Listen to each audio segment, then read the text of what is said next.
Hi, my name is Kaliana and I saved $30,000 and bought this tiny house. I really wanted to share the financial side because I honestly think it's really helpful and I don't think enough people talk about the money aspect of making a big purchase and how you can meet your savings goals. For a little bit of context, I'm 25. I have been building my savings for the last 6 years, but I have kind of depleted my savings a couple of times. So I did hit 27,000 a couple of years ago, but then I went on a 2-month abroad trip, so I did deplete that savings a decent amount, and it took me a while to get back on track. So I thought I would jump on here today and let you know 7 ways that I saved $30,000 on a low income. It is possible, I promise. I only make about $24,000 a year.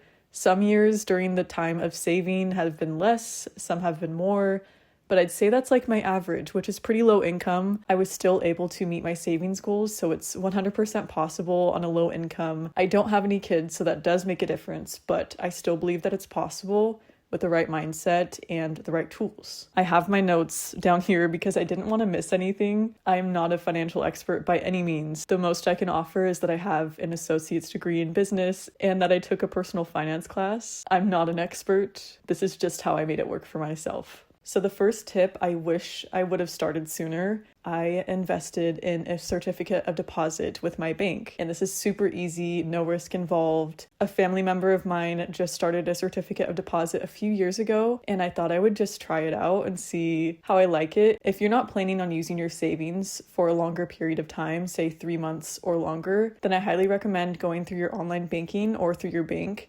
and putting your money into a certificate of deposit. A regular savings account does not give you barely any interest. I think I got like pennies a month for my interest on my savings account. But then I signed up for a certificate of deposit on my banking mobile app. It's super easy. You don't have to go in person to sign up for it. I think at the time I had $20,000 in my savings, so I transferred that into it for a 3 or 4 month term. So there's lots of different terms that goes from 3 months up to years, and the interest rates will vary depending on which term you choose. It will show you the percentages when you sign up and you can just choose the one that will give you the most. So I went from making pennies to making a little over $100 for each term, which is really nice. And every time that you re-sign up, once it matures, you get that compound interest. It keeps going up and then you get a little more each time. So I highly recommend doing that if you don't plan on using your savings anytime soon, especially if it's just sitting in a regular savings account.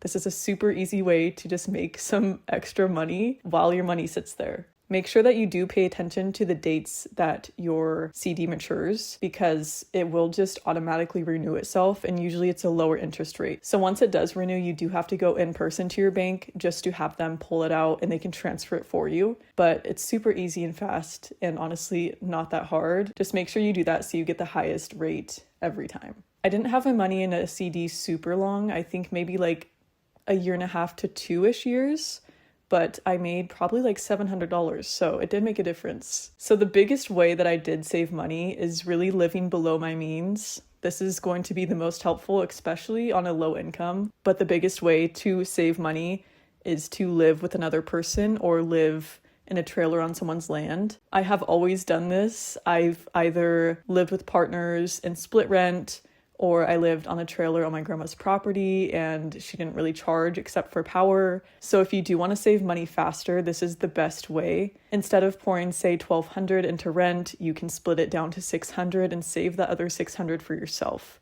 It's a super great tool and the best way. And honestly, if you have family, it's really nice to be close to them as long as possible. I know some people don't want to do that. I've definitely been kind of stubborn towards that because I like my independence, which is completely fine. But even if it's living in a trailer on your family's property, if they have land, that can give you space while you do save. So I was definitely able to save so much money this way. It's been the most beneficial for being able to reach my financial goals. So I definitely recommend that. So family, friends, getting a roommate, living in your trailer on someone else's land. There's lots of Facebook Marketplace ads. Not recommending all of them. I'm sure some of them aren't the best, but I have seen lots of ads for spots on people's land that are way more affordable than getting, say, an apartment or a house. Another living below the means type segue was making my own food and coffees at home.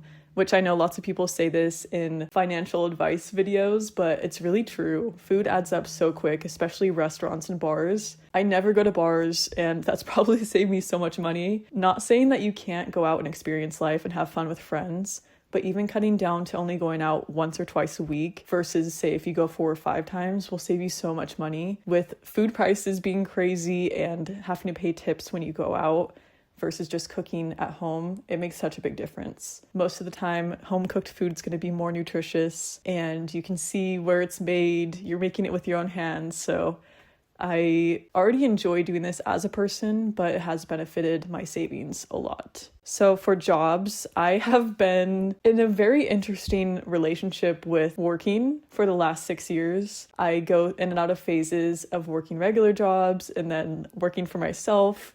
So I'm not the 9-to-5 person whatsoever. It's completely fine if you are, and that will help you save more money probably because you're more consistent. Throughout the years, I've definitely been unemployed at certain parts or a student. I'm currently employed part-time at a regular job on the weekends, and then I work for myself at home during the weekdays. So really just find something that feels good for you. It's important not to get burnt out because you still want to live your life while saving money. Unless you have a shorter term saving goal, then maybe just go for it if you have the energy. But if you have a long-term saving goal, it's important to just go based off your personal needs. I definitely need some flexibility and variation in my day-to-day, so that just works for me.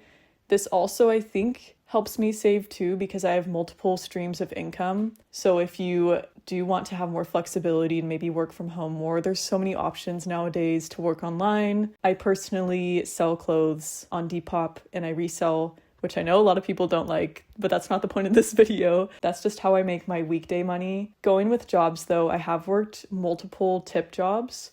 So I was a server at a restaurant for a while and a hostess. So I did make tips from that job, probably the most money I've ever made in my life. That was right before I went to Europe and I was really busting my butt to meet that savings goal to go. And I did make a lot of money from that job and tips, but my mental health suffered. It wasn't the job for me, but if you can get a job with tips, if you're already looking for a job, it's really going to add so much to your paychecks. So what I do with tips is I just stash all of them in an envelope or a box and just let it stack up and save. And I've saved so much money like this. The job that I work now is not a serving job, so I don't get high tips at all, but I did save, I think, a little over $1,000 in a year, and that all went towards this house and really made a difference in my savings. So definitely tip jobs, they help out a lot, and if you just stash away the cash and just pretend it's not there, you'll be super surprised how fast it adds up. I think another lifestyle tip that I have, or a way that really helped me save, was to have hobbies and activities that are free. Like I said, with restaurants and bars, they can be fun to go out with your friends, but it really makes a difference to kind of transition or split your hobbies and make sure that you're choosing free ones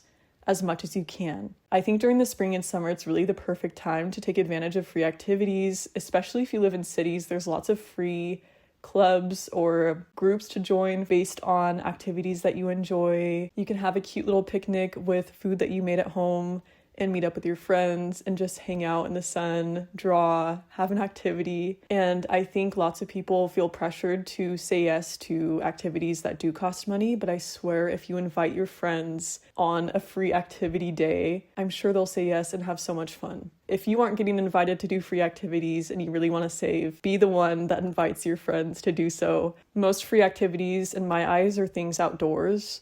So hiking, biking, if you're by a water source, to go swimming. Creating art is so good for your mental health. And the last way that I saved a lot of money is just to limit temptations. This usually goes with online shopping, impulse purchases, and I have struggled with this quite a few times. I can definitely be easily swayed to buy things, and usually the things that I buy, I end up enjoying, but it's just, I didn't really need them at the time. And then it kind of affected my savings. Limiting screen time can really help save money. It really can. There's so much ads being thrown at us at all times while we're scrolling, or even watching a video of a person we really enjoy, and they promote something and then we think that we need it too. And I find that when I get off my phone more, I spend less money, or I'm less tempted to buy things. So if you're really trying to save, I highly recommend just limiting your screen time as much as you can. Most of the times we don't really need the items that we buy, and purchases of $30 consecutively just add up really fast.